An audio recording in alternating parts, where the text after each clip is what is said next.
এবার টিউলিপের বিরুদ্ধে তদন্তে নেমেছে ব্রিটিশ গোয়েন্দা সংস্থা। দেশটির একটি গোয়েন্দা দল বাংলাদেশে এসে গোপন বৈঠক করে টিউলিপের বিভিন্ন তথ্য নিয়ে গেছে। এক প্রতিবেদনে এমনটি জানিয়েছে ব্রিটিশ সংবাদ মাধ্যম দ্য মেইল অন সানডে। বিস্তারিত ইমতিয়াজ আলমের রিপোর্টে।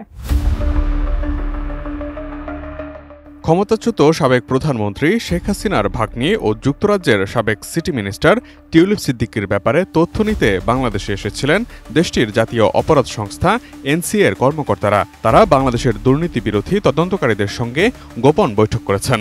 1 ফেব্রুয়ারি শনিবার এই তথ্য জানায় ব্রিটিশ সংবাদ মাধ্যম দ্য মেইল অন সানডে। গত মাসে হওয়া এই বৈঠকে ব্রিটিশ দলকে বাংলাদেশের কর্মকর্তারা জানান তারা টিউলিপের বিরুদ্ধে দুর্নীতির নতুন তথ্য জোগাড় করতে সমর্থ হয়েছেন। দ্য মেইল অন সানডে জানিয়েছে, ব্রিটিশ কর্মকর্তারা এখন টিউলিপ সিদ্দিকের ব্যাংক অ্যাকাউন্ট যাচাই, ইমেইলের তথ্য যাচাই, এমনকি জিজ্ঞাসাবাদের জন্য তাকে ডাকতে পারে।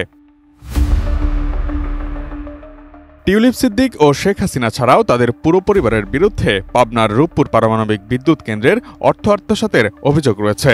2013 সালে রাশিয়ার প্রেসিডেন্ট ভ্লাদিমির পুতিনের সঙ্গে শেখ হাসিনা এই চুক্তিটি স্বাক্ষর করেন। তখন সেখানে উপস্থিত ছিলেন টিউলিপ সিদ্দিকও। বলা হচ্ছে টিউলিপ এতে মধ্যস্থতা করে অর্থ আত্মসাৎ করেছেন।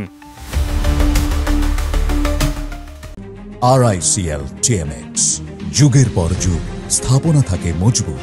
বাংলাদেশের একটি সূত্র সংবাদ মাধ্যমটিকে জানিয়েছে, ব্রিটিশ দলটি ব্রিটেনে বাংলাদেশি কর্মকর্তাদের দ্বারা টিউলিপ সিদ্দিকের বিরুদ্ধে অভ্যন্তরীণ চুক্তির মাধ্যমে তদন্ত করার প্রস্তাব দিয়েছেন।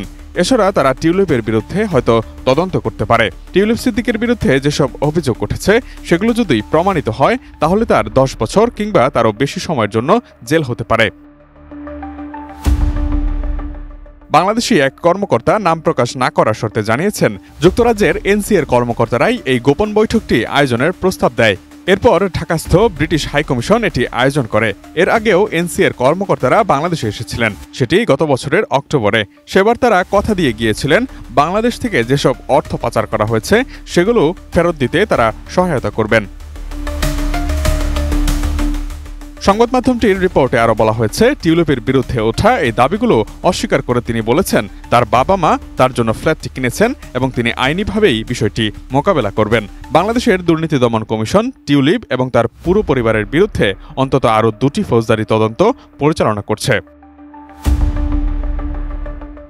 টিউলিপ সিদ্দিকীর এই দুর্নীতির ব্যাপারে লেবার পার্টি বলছে অভিযোগগুলোর কোনো তথ্য প্রমাণ উপস্থাপন করা হয়নি। লেবার পার্টির অন্য আরেকটি সূত্র উল্লেখ করেছেন যে এখন পর্যন্ত ন্যাশনাল ক্রাইম এজেন্সি কিংবা বাংলাদেশি কর্তৃপক্ষের কেউ টিউলিপের সঙ্গে যোগাযোগ করেননি। এনসিএ এবং ব্রিটিশ স্বরাষ্ট্র মন্ত্রণালয়ও মন্তব্য করতে অস্বীকৃতি জানিয়েছে। Imtiaz Alam, desk report, ATN news.